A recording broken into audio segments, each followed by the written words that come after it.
asked me a very, very good question, man. He said, how do you as a man face your true feelings and deal with heartbreak / or disappointment from a female as a man? And not even trying to be that typical stereotype, just take it and run with it. You know what I mean? Like, just take it and be tough. So he's asking, how do we deal with heartbreak? Exactly. How we personally deal with it. Oh, us personally. Yeah. Oh, okay. So we're gonna have to give a real answer. Because we're genuine with it. We're not gonna give We're not gonna give that. Take it and okay. So suck it you up, want to go first? Or you want me to go first? Go ahead. You can have the floor, Pippin. Because I feel like you know what I'm saying. I gave him a little bit of something, but I'm just more curious to know because we both dealt with some crazy experiences. So do I need to tell the experience or just how I feel about heartbreak?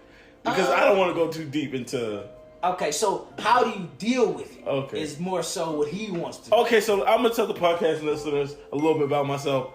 I'm a Cancer, right? Cancers are known to be a little sensitive. So if I start sipping, don't get it twisted. I'm still a G, but I got a big heart. There ain't nothing wrong with it, podcast, man. So I'm going to give the drunken truth on this one.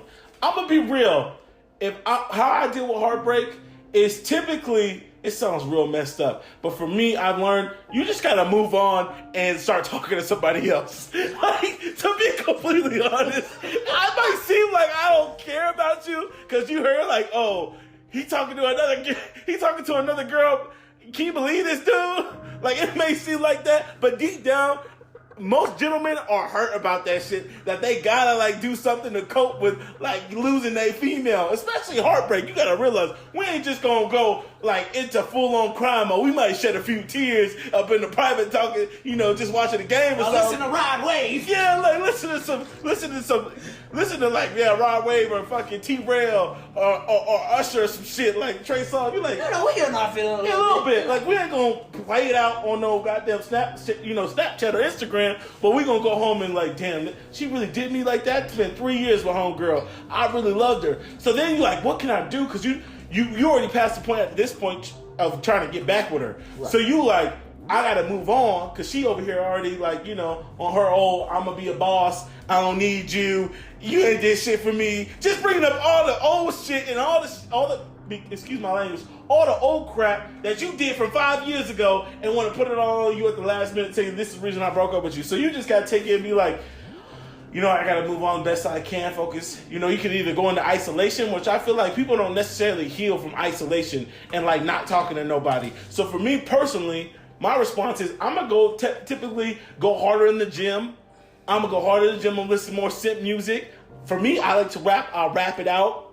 But mostly hit the iron, maybe smoke, maybe drink if you into that.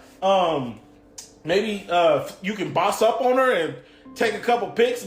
Girls hate when they nigga look better after the breakup. So you can fake the funk, but that's not me. I wouldn't go fake the funk. I'd probably just go talk to another girl to get my mind off of it. And not on no whole tip. Not on I'm just trying to go, mess around with nobody. Just more as in like, okay, I'm trying to move on. Like, let me get to... But that can be troubling at times for me, too, to try to get to know someone over again, because you feel like, damn, I just did this, right? Yeah, you don't want to open up. Exactly, again. Basically so it's more for conversational purposes, more just to talk to somebody else and get your mind off it so you're not thinking about texting her, blah, blah, blah, etc. Now, you give me your take, King Reese. Man. Oh man. Boy.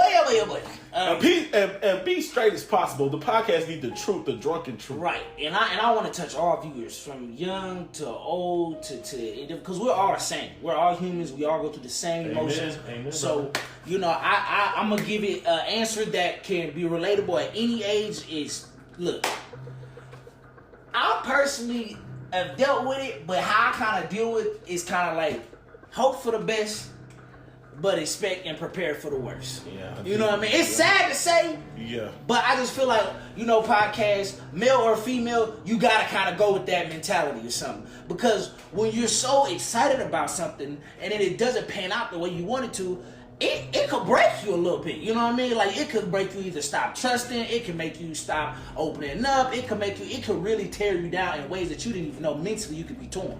So, if you kind of have that expectation that, no matter what, good or bad, I'm just going to enjoy the moment and just be in that moment. You know what I mean? That's deep. That's like the best thing you can actually hope for, because good or wrong or left indifferent, you still got the enjoyment or fulfillment for however long that situation was for. Okay, so talk about the other side. If you did live in the moment, you really invested your whole heart into a girl. How does a man get over that, or you get over that? You said you, so how do you get over that?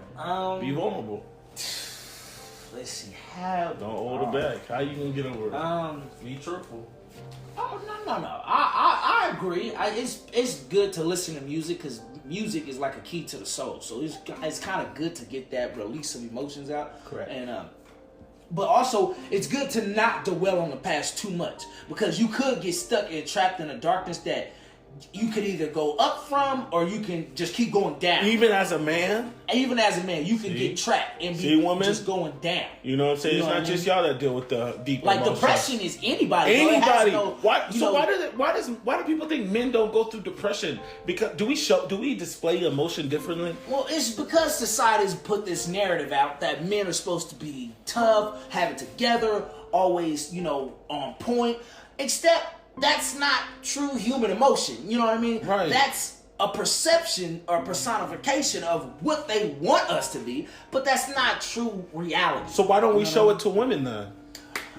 Because we fall accepted to the you know what I mean, the what society wants us to do. So we know that, okay, if I be vulnerable with my girl, this is not what society wants. So you gotta have a really good girl, vice versa. Even in women, you gotta have you a really good man who can understand those feelings. You know what I mean? And really tap into his inner self. So is it more now about educating women on, or is it just flat out communication for the men's part that we're not doing?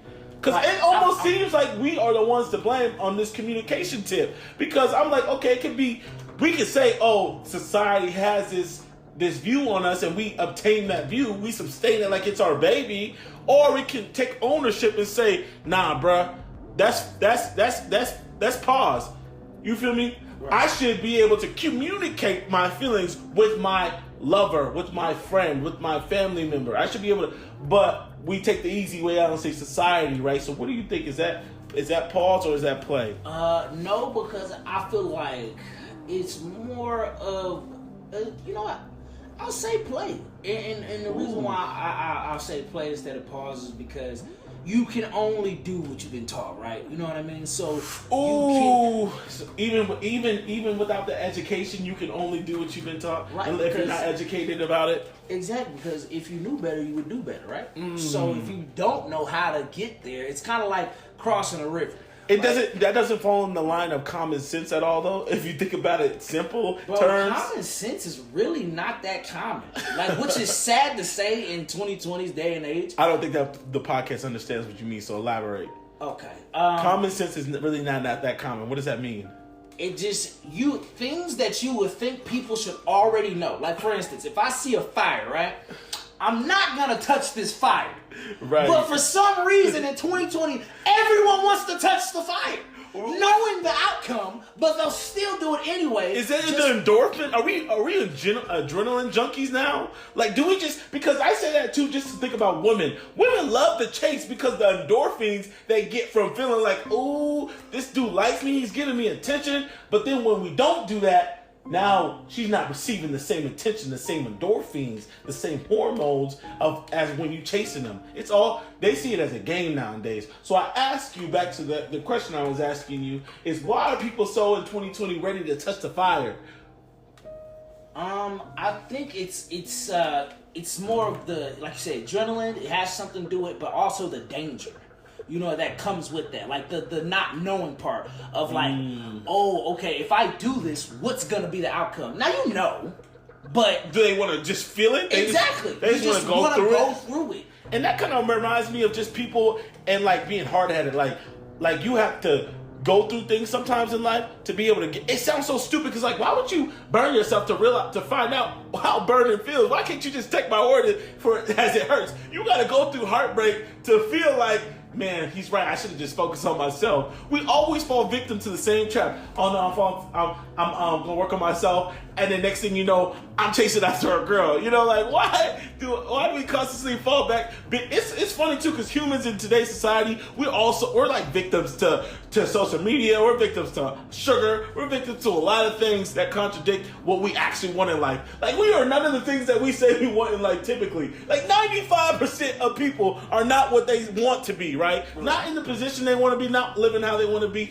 And you can see it as two different sides of the spectrum. The one person that has money but realizes this is not what he expected it to be, and the person that's broke thinking like, what else in life is there for me? We got the rich and we got the poor, right?